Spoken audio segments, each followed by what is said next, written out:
The village had always lived by the rhythm of the river. It gave them water for crops, fish for their meals, and a cool breeze on hot summer nights. But when the monsoon came that year, the river stopped being a friend. It turned into a beast. Rain fell for days without pause, beating on tin roofs like an unending drum. The river swelled, first filling the fields, then creeping toward homes. People watched nervously, praying it would stop, but prayers alone could not stop the flood. Among those watching was Karim, a father of 3. His home stood on the edge of the village, closest to the water. He had worked for years to build it, brick by brick with his bare hands. His youngest child had just started school, proudly carrying a tattered bag Karim had bought from the market. Life was simple, sometimes harsh, but Karim was proud. His children had food, clothes, and dreams. But as the flood came rushing in, Karim saw his world collapsing. The mud walls of his house trembled. Furniture floated away. The cries of neighbors echoed through the rain. On his rooftop, clutching his children close, Karim felt both powerless and responsible. The waters were not just destroying homes, they were testing souls.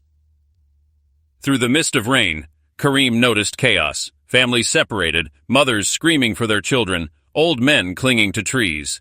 His heart pounded as he saw 2 boys from the next street trapped on a collapsing wall, crying for help. His own children clung to his clothes, begging him not to leave them. The choice tore at him. Should he protect only his family, or risk everything to save others? The storm roared like a giant, daring him to decide. His wife looked at him with fear, but also with trust. She knew what was in his heart. Karim wiped the rain from his face, held his children's hands, and whispered, "Stay strong. I must help them." It was the beginning of a sacrifice that would be remembered long after the waters receded. Karim tied a length of rope around his waist, fastening the other end to a sturdy wooden beam on his roof. His children's voices trembled behind him. "Abba, don't go." His wife pressed her dupatta over her face, silently praying. The rain poured harder, drenching him as he prepared to step into the merciless water. The river had swallowed the streets. What was once a familiar path to the mosque and the school was now an endless current of brown, swirling water. Karim stepped in, the cold cutting into his legs like knives. Every step was a battle. The current pushed, pulled, and tried to drag him under, but the cries of the trapped boys ahead kept him moving. When he reached the collapsing wall, he saw them. 2 brothers, no older than 12 and 8, shivering, their small hands gripping the broken bricks. "Uncle, help us!" they cried out. Their eyes were wide with terror, water slapping at their legs. The wall groaned, ready to give way at any second. "Hold on," Karim shouted above the storm. He pushed the wooden plank he carried toward them. "Climb on, one at a time." The older boy obeyed, trembling, while Karim steadied the plank against the force of the current. His muscles burned as he fought to keep it stable. The younger boy hesitated, crying that he couldn't do it. Without thinking twice, Karim pulled the child onto his shoulders and gripped the plank with his free hand. "Trust me," he whispered, though the boy couldn't hear over the roar of water.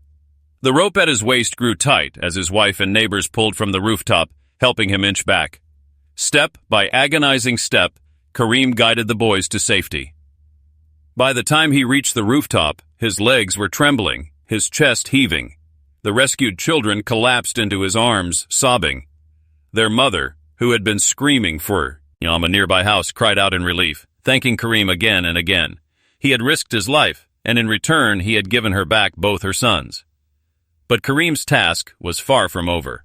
As he caught his breath, he noticed more neighbors stranded. An old man clinging to a tree, a woman carrying a newborn, voices calling from every direction. The flood was not just water, it was a battlefield, demanding heroes no one had prepared to be. Karim's children clung to him, afraid he would go again. His wife's eyes were heavy with fear, but deep inside she knew his heart would not rest. And she was right. Karim untied the rope, retied it stronger, and looked once more at the raging water. "I cannot stop now," he said.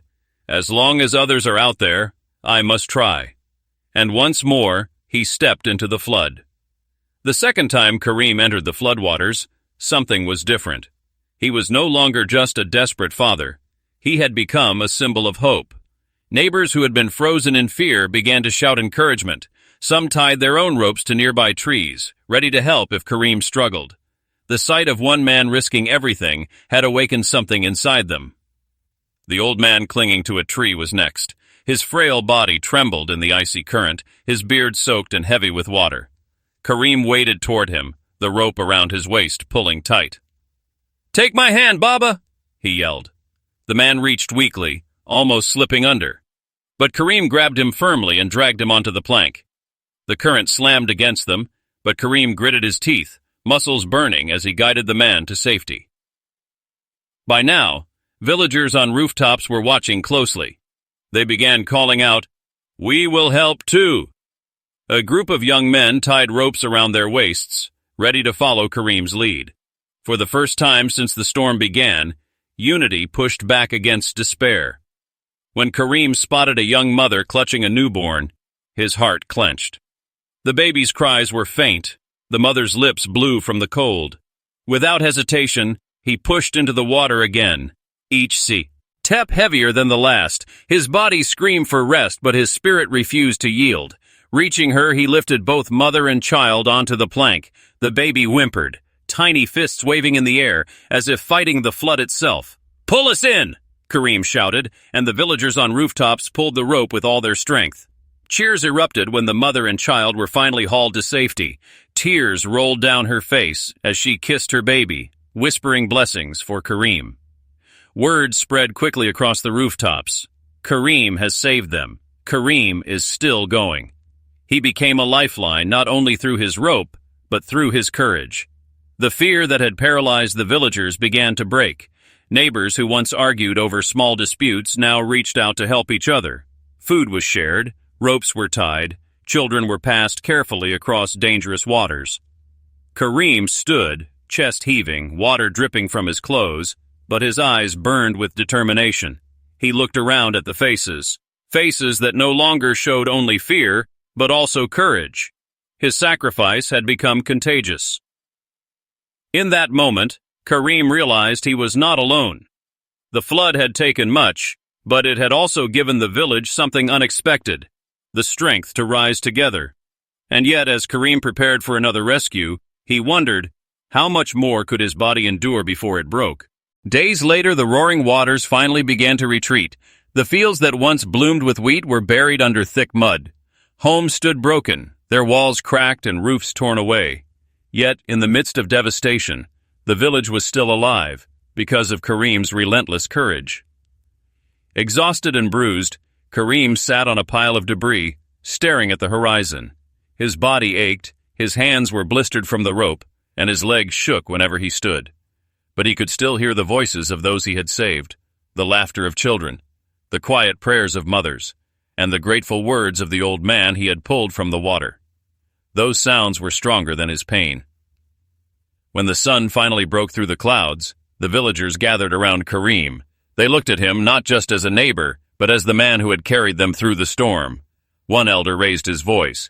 "You saved our lives, Kareem. You reminded us that even when we lose everything, we cannot lose our humanity."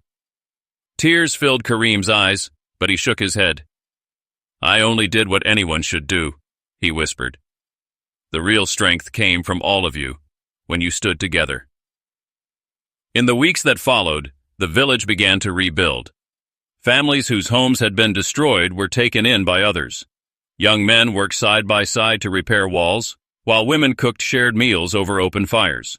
Children carried buckets of water, laughing again, though the scars of the flood remained all around them.